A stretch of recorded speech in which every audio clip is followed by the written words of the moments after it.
Hello and welcome to the first ever Coverbandconfidential podcast. This is going to be a resource for musicians and band leaders to learn some stuff for some other guys who are doing some stuff and hopefully helping you guys along. Here in Atlanta, Georgia, my name is Adam Johnson. And here in Greensboro, North Carolina, I'm Dan Ray. Yeah, so that was something. Something took me back. So if you're confused as to what you were just listening to, that is actually a clip from episode 1 of this podcast. Yeah. And the reason why we decided to share that clip of questionable content creation is that this, as you are listening, is the 300th episode of the Coverbandconfidential podcast. Boom. Amazing. It's pretty crazy to think about. And that episode was posted March 9th of 2018. And so we did the math. It's 5 3/4 years. And here we are. 300 episodes later. Amazing. Amazing. And one would think that we would be better at this by now, but you know. Well, we're still early in our Malcolm Gladwell 10,000 hours. You know, it's not, we got a ways to go yet. That's true. But I will say, I mean, the audio on Dan's end, we found out probably 2 or 3 episodes in, the interface he was using was not selected. And so what you were hearing was just his laptop microphone in the room that he was in. Yeah. We learned a lot. So those of you who've been with us from the beginning or started from the beginning and caught up to here, God bless you for making making your way through those first dozen or so episodes. They were rough. So listen, we have been talking about this episode for months at this point. Yeah. And when I tell you the plans were aspirational, they were very aspirational. And do you want to share some of the rabbit holes that we were pursuing? Yeah, I mean, so the big plan, my big plan, and I was really excited about this. It was a great idea. I still stand by that. It was a great idea. No dispute. Yeah. So I watched Weird, the Al Yankovic story, the movie that Weird Al Yankovic made that was amazing. You absolutely have to see it. And somewhere in the middle of that, I realized Weird Al Yankovic's band is kind of cover band royalty. Those guys, first of all, have been together for 30 years plus. More than that, yeah. Yeah, same guys, same drummer, same guitarist, all the same folks. And then they can cop just anything, like any recorded thing, they can do just exactly how it sounds and really just do it well. And as many times as I've heard Weird Al interviewed about his writing process or stories about things or how much he and Coolio fought or whatever, like there are things you've heard Weird Al talk about. I've never heard him talk about his band and what it is to organize that band and run that band and what the process that they go through to get to where they sound just like the recording. And so I thought, how cool would it be to have Weird Al Yankovic as our guest to interview him for our 300th episode? How cool would that be? So I literally reached out to his manager. I emailed, I called his manager, got his manager's assistant on the phone who gave me the right email address to send the pitch to. And I didn't hear a word back. A few weeks later, I said, hey, haven't heard a word back. Just following up, didn't hear a word back from that. And so as a result, here at our 300th episode, we are not interviewing Weird Al Yankovic. That's the outcome of that. There were a couple of other side quests that we were trying to go on. David Wayne. Yep. So here's the thing. None of these are dead in the water. These are just things that have not happened yet. Yeah. But I definitely had I texted Dan, it was a month and a half, 2 or 2 ago. I was like, I had a dream that Maya Rudolph was going to be on our show. And that also ended up being a dead end. So here we are. It's just the two of us on our 300th episode. We also had this idea that we'd get together for a live recording of an episode. As it stands right now, 300 episodes, 5+ years later, we've never met in person. Never breathed the same air. Yeah. And so we had this idea, maybe I'd come down to Atlanta and we'd do something that clearly has also not happened. So the future is still open for that one. We can make that happen without external assistance. Right. It's just a matter of doing also, it. This just hitting it like the week of Thanksgiving is probably the absolute worst timing. Yeah, couldn't we should have planned ahead in 2018. We could, we started at the wrong time of the year. It's true. Oh well. Well, was your holiday good? Do you guys have a good one? You know what we did was homemade pizza, and at my child's request, she received a bowl that was an entire package of Jell-O pudding. Okay. And that was Thanksgiving, and it was nice. We just laid low, just very, very chill. Did not, we had a friend over for some pie at one point, but apart from that, it was a very low key deal. Now you traveled, you did the whole thing. Yeah, it was a bit condensed. My family's normal get together was short, one of our families. So we did kind of my family deal and then drove up to Chattanooga to do family with my wife's mom and her brother and all of their kids. So her brother and his wife have 5, and they're all under, I think, 10 Jeez. or 11. God bless them. And so they're all over the place. Yeah. And the introvert in me was just absolutely not okay. But we don't get to see him terribly often because it's hard to make a logistical situation with 5 children work. So it was just great to see everybody, and we had all of the turkey and trimmings and all of the good stuff, and it was great. Very nice. So now that we're like home and kind of like recentered, the main thrust now is like, okay, we've opened up Band Helper. We're looking through all of the material. We're ready to like dig in for this event on the 15th. And, it's time to start digging in and get ready for the actual performance itself. So that's good. That's where we're at. That's good. And the other thing I'm doing is trying to figure out how I'm going to fund a trip to NAMM in about 2 months time. So that's kind of that's the mystery of the day. That's fun, I suppose. That's good. I look forward to your report. Yep. When they start doing the alternating NAMMs in Nashville, that may be our opportunity to get together. Yeah. Summer NAMM is kind of a bit of a mixed bag. And of course, with the whole COVID situation, it's like, are they even having it? Who knows? Yep. This is the first time it's really felt like it's back, because even the one last year was kind of like sparsely attended. So I asked around and, my industry friends, and they're like, yes, we are going. It would probably be a good idea for you to go. So cool. Big ups to Stringjoy for offering the vendor pass so that I can attend, which is pretty sweet. That's good. Well, you can lay the groundwork for a full-on assault. Absolutely. And I'm also, I'm thinking maybe it might be a good time to like reach out to companies if they need like product experts or like somebody to do that kind of work, because that might be a way that I can subsidize this trip in some form or fashion. Yep. That being said, let's go ahead and move over to reviews. Now, this review is one of the Spotify reviews from one of the episodes. This one is from Creston. How about that? Creston Hetzel. I think I know Creston. From Sweetwater. But at this time, this was back in February because not yet, again, we didn't realize that you could do that. Right. This was kind of the conversation about like what you need to succeed as a musician. And he said, great episode. Really enjoyed the discussion about just keeping an eye out for people who want to be involved in what you were doing. So much truth, and the hang is more important than the chops. Yes. Yes. So big thanks to Creston for reaching out and leaving a review. Yeah. You can leave a review on the podcast platform of your choice. On Spotify, you can do it for the actual episode. So drop us a line. We would love to hear more about it. So it's 300 episodes. Boom.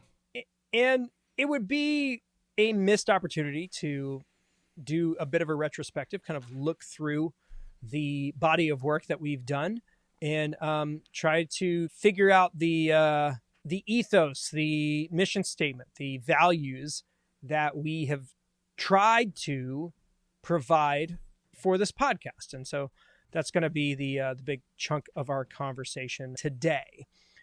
So when we were going through the back and forth and trying to figure out what it was that we were trying to provide, we landed on 4 primary values or things that we were trying to offer. And those were experience, professionalism, transparency, and community. And I feel like we've done a pretty good job of hitting those marks. Yeah. I think at any given moment during any given episode, you're going to get one of those things if we're doing it right. Yeah. Yeah. Or more. I think the experience side, we have some things we can say from our background, and then we've managed to bring in people periodically who have whole other kinds of experience that can expand on that. Professionalism was one that I contributed to this list, and we are trying to come to all of this stuff like it's a business, right? Not like it's a passion project or a hobby or something like that. Like it's something we're serious about from a professional point of view. Transparency, I think we've the number of times we've laid it out when things weren't working for us. I think we've demonstrated that we are that, and then been able to bring people on who were able to talk about what they were dealing with and going through and creating too. And community is the part that I'm proudest of, frankly, of all of this, between the Facebook group, which is really strong and the conversations there are great, and the Patreon Slack, which obviously is, I mean, I have it open 24/7 and the folks there are amazing. It's just a great place to hang. So yeah, those 4 values are certainly expressed and important. And I think as we go forward, we'll want to keep those present and keep those what we focus on. And I think of all of these, I feel like the ones that I'm the most proud of are the transparency in the community, because I feel like we have the moments where I feel like this show has been most impactful is when we were leaning into one of those 2 areas. For sure. When things aren't going great and we are open to sharing the mistakes that have transpired or things that have not gone right, those are not fun things to talk about. And I feel like sharing them is something that has stretched me and given me the latitude to kind of be more vulnerable to I don't know. I'm pretty guarded about myself and like my private life, considering the amount of stuff that I talk about. I don't really open that part of me to this audience. But if anything, this podcast specifically, and more transparently, the bonus episodes on the Patreon are where I feel like we can really kind of be ourselves in a way that isn't quite as front facing and is a bit more honest of just kind of the general experiences of the day-to-day life of the kind of work that we do. Yeah, because it's not always roses, right? Like there are times we're struggling, and I think that the episodes I'm proudest of are the ones where we've had some struggle. That period where we were both unemployed, and both kind of on some edge of depression, let alone then. So we both came back from that, and then suddenly the world shut down and we had to deal with all that. To go through all that together and with the community that we've had has been really incredible. It's been like therapy live on the internet, and it's been, it's great. It's really, really, I couldn't have asked for a better way to get through those sorts of things. Well, and I would also note that of the 300 episodes we've dropped, we have provided a really low amount of bad advice. Yeah, that's true. You know what I mean? Yeah, no, yeah, for sure. I'm really proud of actually our hit rate's been high.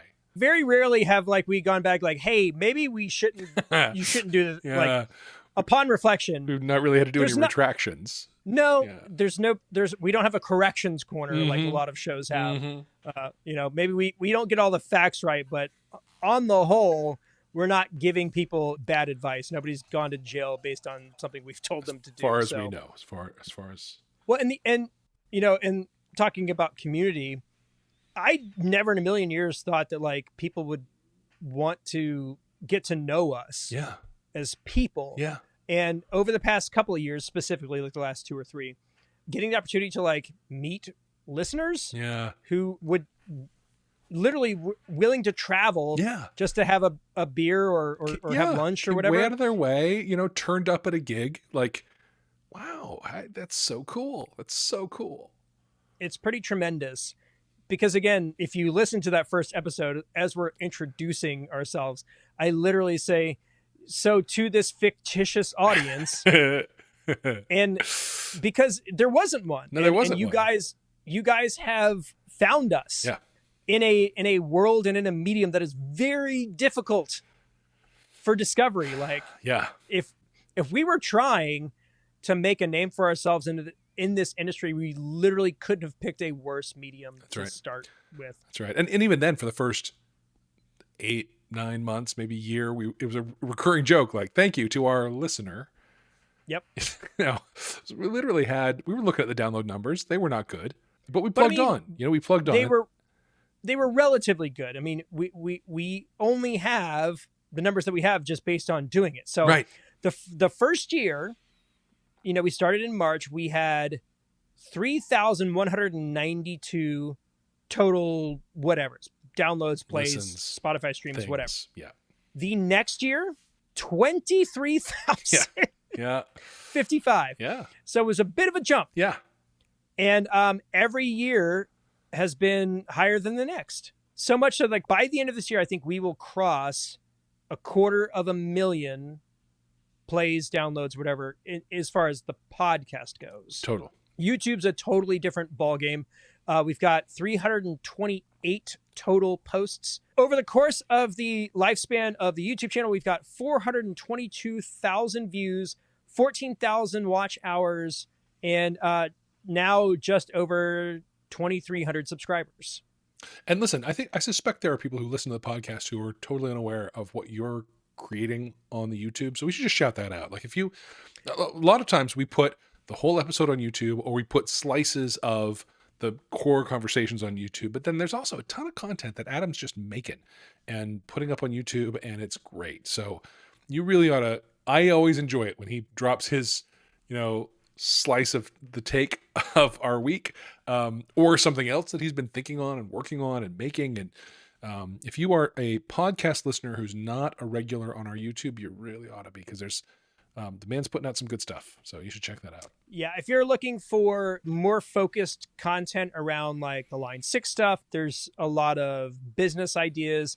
And a lot of times what you may find is that Dan and I will have a conversation on an episode, and then I will take the big picture and kind of boil it down to a more concise packaging. And there was a period of time where we were doing Musician Mondays, where I was basically reposting the audio of the YouTube videos on Mondays, and engagement was it was okay. The amount of work that I was doing to repurpose those versus the amount that we were getting back wasn't super high. But if that's something that you're interested in, let us know, because it's something we can definitely do. We've got big plans. We've got, a lot of cool stuff on the horizon. This NAMM trip I'm really excited for. It's something I wanted to do for a long time. Yeah. And, the ultimate mission is the thing that we say at the beginning of every episode, which is we want to help you rock more and suck less. And if you aren't familiar with how that came about, it was actually one of the early episodes that we did with Jeff Wall. Right? Yep. Yeah. Big Dumb Hick. Big Dumb Hick is a guy in my market here, a singer-songwriter dude, stands something like 6'9", 350 pounds. So he's a biggin. He's a biggin, but one of the greatest and just most charming and dirty mouthed and tells it like it is kind of singer-songwriters. Really, really, really love the dude. And at some point in our interview with him, he said something about, I just want to rock more and suck less. And we were like, yep, that. And if you listen to the original episodes, you're like, the podcast for people who want to do more goods. Yeah, we're here to help you do the. Yeah, we didn't have any clue. What we had a sense of it. And here's the thing. The irony, of course, is that I'm always about like define those things up front, get your brand sorted out, know what your mission is. Yeah, I didn't really follow our own advice there, but we now are clear. Well, and I've definitely kind of played around with that particular thought process. Mm-hmm. There's other things like I use the term, we want to help you make good money playing music. I think that's another kind of way of articulating what it is that we try to do. Yes. I've thought about kind of changing the catchphrase for the YouTube channel, which is by working musicians for working musicians. Like, I think that's kind of another way of saying it, that because I feel like Coverbandconfidential is such a great name, but it does kind of pigeonhole us into a particular lane, when in reality, anybody who's playing their instrument for money could benefit from the kind of stuff we talk about. That's right. Maybe we could be better about widening that net from a branding standpoint. For sure. But, you guys are the core audience. You're our bread and butter. You're the people who make this happen week in and week out. So as much as we'd like to spread out, because my thought process is that every town all over the world has a community of people who are playing music in local clubs and pubs and bars and coffee shops. And those are the people we want to reach. And we've reached a pretty sizable amount of you, but I feel like the potential audience for this show is astronomical. And we, as far as we've gotten, I feel like we've still got a ways to go to, to reach them. For sure. And some of the best listener drive messaging we've done has been about like, listen, you want your bandmates listening to this show. It's, it has everything to do with the quality of what you're going to deliver on stage next weekend, that your bandmates, your bassist, your drummer, your sound guy listens to next week's episode. It's a literal impact on what you're going to deliver. So have that conversation, get those folks listening to it. Have a minute between sound check and downbeat to chat about what you heard in this week's episode. I think that's a great take on how to get more and more folks involved in this and connected with this, and how it can really impact what you're delivering out there in the bars, out there in the clubs. To boil that down, like we were talking about, our vision, our mission was to provide actionable opportunities to expand what matters to you as a band leader or working musician, which is kind of, the corporate speak of what we just covered, basically. So, then as we're finished looking back, I mean, we've covered lots of stuff. We've had lots of cool interviews. We've met lots of cool people. We've done a lot of cool stuff. Like what do we have to look forward to? What's coming up? Well, yeah, a lot of that's informed by the survey that we did a few months ago. And we had a lot of good feedback on the survey. We had about 40 responses on it. And on one hand, the responses argued with each other a lot. In some ways, a lot of people loved one thing, but a lot of other people hated that one thing.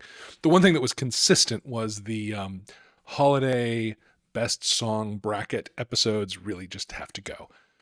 Noted. Thank you. Good take. Oh, well. Those were hard to put on, frankly, took a lot of work, and were not beloved. So we'll be passing on those as time goes forward. But there was a lot of questions about, could we interview people who were in bigger regional acts, people who were in tribute acts? Could we have interviews with bookers to find out what they're interested in, really drill into their minds?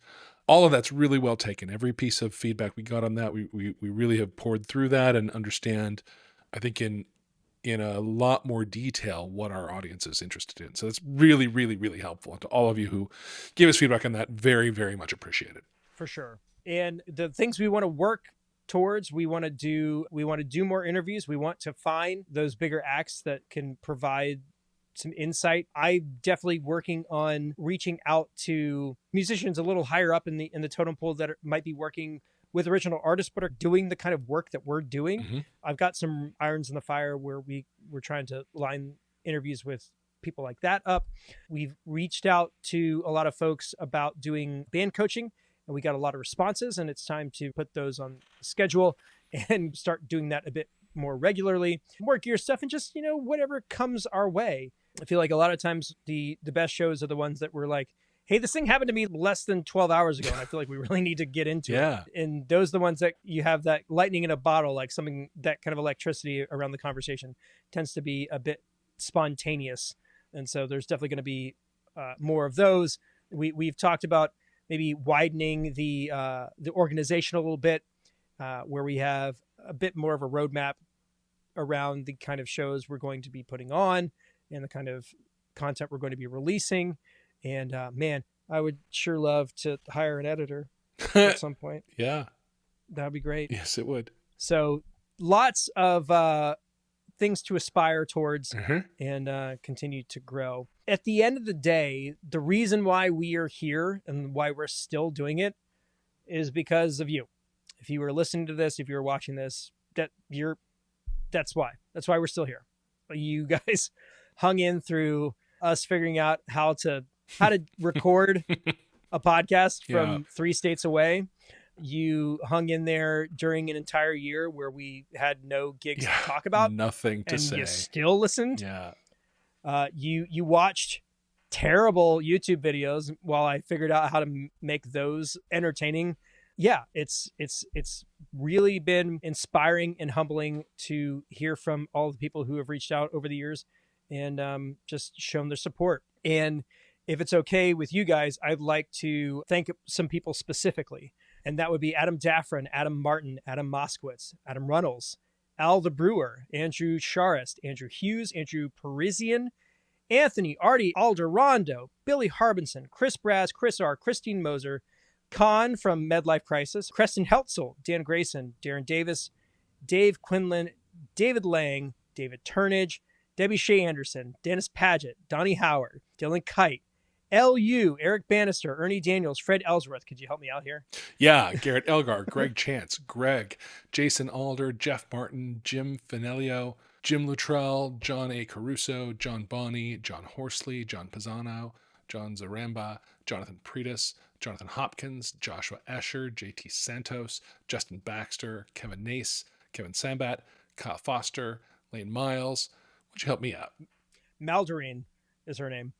Mark Budgewit, Matt Bertram, Matt McGee, Matt Nielsen, Matt Reese, Matt Tews, MB, Michael Harris, Michael Landberg, Mike Schulte, Outside Heaven, whoever you may be, Paul Longden, Rebecca Jenny, Rob Durkin, Rob Sharp, Russ Medeo, Seth Cerrito, Seth Hadelid, Sean Skeptical Calm, Steve Pompernak, Tom Bash, Tom W., Travis Williams, and Tyler DeJong.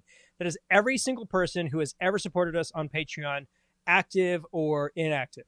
You guys have kept the lights on these 5 some odd years. And part of the reason why we're able to do the things that we're doing and use the systems and tools that we use is because you guys have chosen to support us financially. And we could do it without you, but you guys have made it a lot easier and better. And we can't thank you all enough. Yep. It's really been awesome. Yeah. I mean, the financial support has been crucial, amazing. We did do it without you for a while, but it kind of sucked. So thank you for having it not suck.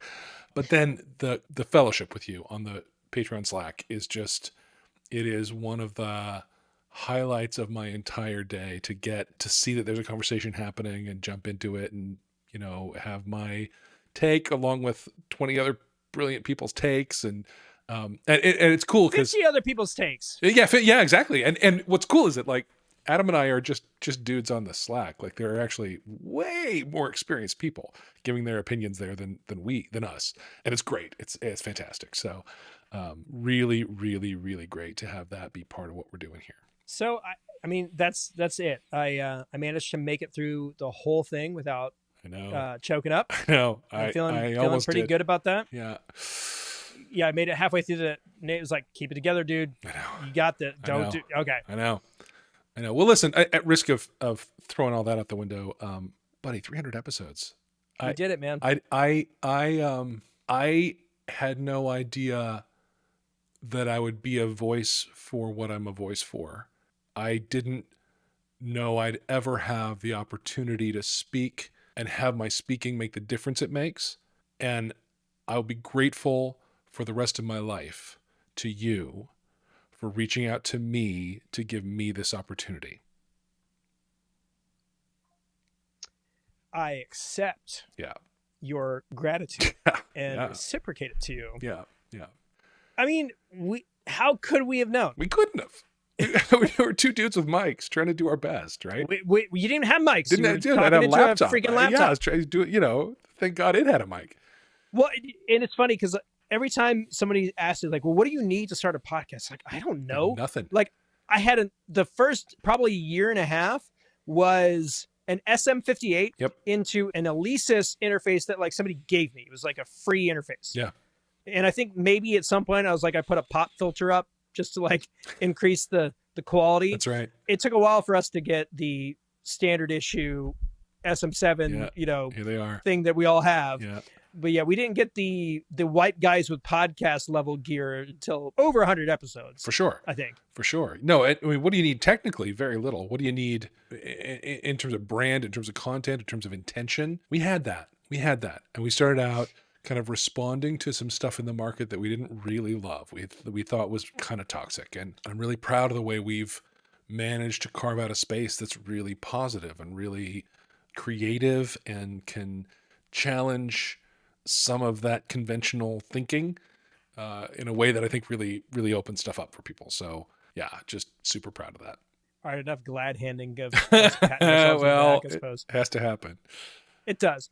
I mean, we only get this, every 2 years. That's right. Where we hit another 100 and we can, pat ourselves on the back until our elbows are sore. Absolutely. Well, and listen, episode 200 was the epic Gig Gab crossover where, I mean, that was a big deal. It was huge. So, it was due for us to kind of just do it ourselves, not necessarily rope in other folks in order to cover it. So I'm happy with how we've ended up. So, folks, without getting too emotional, thank you so much for tuning in. We will be back to normal operations next week. And there's just a lot of fun stuff on the horizon. I hope you stick around, and I hope that you share what you have learned and what you love about the show with other people in your community. Because ultimately, what we're here to do is to build that community and add more folks to it and continue to move forward. So there's no end in sight at the moment. So every Thursday night / Friday morning, you're going to hear from us. Yep. Until something happens, I guess. I don't know. With that being said, in Atlanta, Georgia, I'm Adam Johnson. In Greensboro, North Carolina, I'm Dan Ray. You've been listening to the Coverband Confidential podcast for the week of December 1st, 2023.